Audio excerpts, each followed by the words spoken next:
ಕಂಡಂತೆ ಮಾಧ್ಯಮದಲ್ಲಿ ಮಲ್ಲಿಕಾರ್ಜುನ ಬಂಡೆ ಅಂತಹ ಒಂದು ವ್ಯಕ್ತಿಯನ್ನು ಒಬ್ಬ ಶೂಟರ್ ಕೊಂದಿದ್ದಾನೆ ಅಂತೇಳಿ ನನಗೆ ಒಂಥರ ಮನಸ್ಸಿಗೆ ತುಂಬ ಆಘಾತವಾಯಿತು. ಮತ್ತು ಮುಖ್ಯವಾಗಿ ನಮ್ಮ ರಾಜ್ಯದಲ್ಲಿ ವಿಶೇಷವಾಗಿ ಸೇವೆ ಮಾಡಿದಂತಹ ವ್ಯಕ್ತಿ. ಯಾಕೆಂತ ಹೇಳಿದ್ರೆ ಇವತ್ತು ಬೆಳಗಾದ ಕೂಡ ನಾನು ನೋಡಿದೆ ಟಿ ವಿಯಲ್ಲಿ. ಹೀಗೆ ಅವರ ಒಂದು ಆಪ್ತೇಷ್ಟರು ಅಂತ ಹೇಳಿ ಯಾರೆಲ್ಲ ಇದ್ದರು ಅವರ ಒಂದು ಸ್ಟೇಷನಲ್ಲಿ ಅವರು ಪ್ರಾಯಶಃ ಕಣ್ಣೀರು ಹಾಕ್ತಾ ಪ್ರತಿಯೊಂದು ವಿಷಯ ಹೇಳುವಾಗ ಮನಸ್ಸಿಗೆ ತುಂಬ ಆಘಾತವಾಯಿತು ನನಗೆ. ಮತ್ತು ಒಂದು ವಾರದಿಂದ ನಾನು ಈ ಮಲ್ಲಿಕಾರ್ಜುನ ಬಂಡೆಯ ಪರಿಸ್ಥಿತಿಯನ್ನು ನಾನು ಮಾಧ್ಯಮದ ಮುಖಾಂತರ ನೋಡ್ತಾ ಇದ್ದೆ.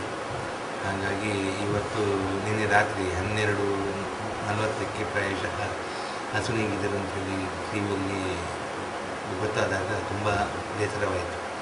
ಏಕೆ ನಮ್ಮ ರಾಜ್ಯದಲ್ಲಿ ಇಷ್ಟು ನಿಷ್ಠಾವಂತ ಒಂದು ಅಧಿಕಾರಿಗೆ ಇಂತಹ ಒಂದು ಅವಸ್ಥೆ ಬಂತ ಅಂತೇಳಿ ಬಹಳಷ್ಟು ಬೇಜಾರಾಯಿತು. ಆದರೆ ನಮ್ಮ ರಾಜ್ಯ ಸರ್ಕಾರ ಇದಕ್ಕೆ ಸ್ಪಂದಿಸಿದ್ದಾರೆ. ಆದರೆ ಆ ಸ್ಪಂದನೆ ಬಹಳ ಕಮ್ಮಿ ಅಂತ ಹೇಳಿ ನಮ್ಮ ಭಾವನೆ ಕಾಣ್ತಾ ಇದೆ. ನಾವು ಹೇಳೋದಿಷ್ಟೇ, ಅಂತಹ ಒಂದು ಕುಟುಂಬಕ್ಕೆ ನಾವು ಎಷ್ಟು ಸಹಕಾರ ನೀಡಿದರೂ ಬಹಳಷ್ಟು ಕಮ್ಮಿನೇ. ಹಾಗಾಗಿ ನಮ್ಮ ಮಠದ ವತಿಯಿಂದ ನಾವು ಅವರ ಒಂದು ತಂದೆಯ ಒಂದು ಕುಟುಂಬಕ್ಕೂ ಮತ್ತು ಮನೆಯವರ ಕುಟುಂಬಕ್ಕೂ ನಮ್ಮ ಮಠದಿಂದ 1 ಲಕ್ಷದ ಒಂದು ಕಾಣಿಕೆಯನ್ನು ಅವರ ಮನೆಗೆ ನೀಡ್ತಾ ಇದ್ದೇವೆ. ಬಹಳ ದುಃಖದ ಸಂಗತಿ ಇದು. ಅಂತಹ ಒಂದು ನಿಷ್ಠಾವಂತ ಒಂದು ಅಧಿಕಾರಿಗಳು ನಮ್ಮ ರಾಜ್ಯದಲ್ಲಿ ಇನ್ನಷ್ಟು ಇರಬೇಕು. ಏನೋ ಒಂದು ದುರದೃಷ್ಟವಶಾತ್ ಅವರಿಗೆ ಇಂಥ ಒಂದು ಆಘಾತವಾಯಿತು. ನಾನು ಹೇಳಿದಷ್ಟೇ, ಅವರ ಒಂದು ಆತ್ಮಕ್ಕೆ ನಮ್ಮ ಮುಖ್ಯ ಪ್ರಾಣ ಶ್ರೀಕೃಷ್ಣನು ಶಾಂತಿಯನ್ನು ಅವರ ಕುಟುಂಬಕ್ಕೆ ನೀಡಲಿ ಅಂತ ಹೇಳಿ ನಾನಿಷ್ಟೇ ಹೇಳ್ತೀನಿ. ಪಲ್ಲಕ್ಕಿಯಲ್ಲಿ ಶ್ರೀಪಾದರುಗಳು ಗಳನ್ನು ಕುಳ್ಳಿರಿಸಿ ಹೊತ್ತುಕೊಂಡು ಹೋಗಬಾರದು.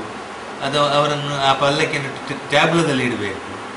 ಹಾಗೆಲ್ಲ ಮಾಡೋದಕ್ಕಿಂತ ಒಂದೇ ಟ್ಯಾಬ್ಲದಲ್ಲಿ ಎಲ್ಲ ಶ್ರೀಪಾದರುಗಳನ್ನು ಕುಳ್ಳಿರಿಸಿ ಒಂದು ಬೃಹತ್ ವೇದಿಕೆಯಲ್ಲಿ ಕಾಣಿಸಿಕೊಂಡ್ರೆ ಬಹಳ ಚೆಂದ ಅಂತ ಹೇಳಿ ನನ್ನ ಒಂದು ಭಾವನೆ.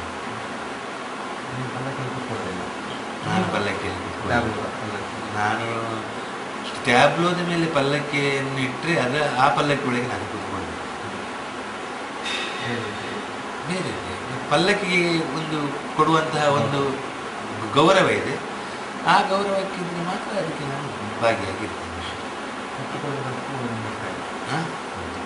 ಇಷ್ಟೇ ಅಲ್ಲಿ ಇವರ ಒಂದು ಒತ್ತಾಯ, ಅದೊಂದು ಸಂಪ್ರದಾಯವಾಗಿ ಪೂರ ಬರ್ತಾ ಇದ್ದೀನಿ.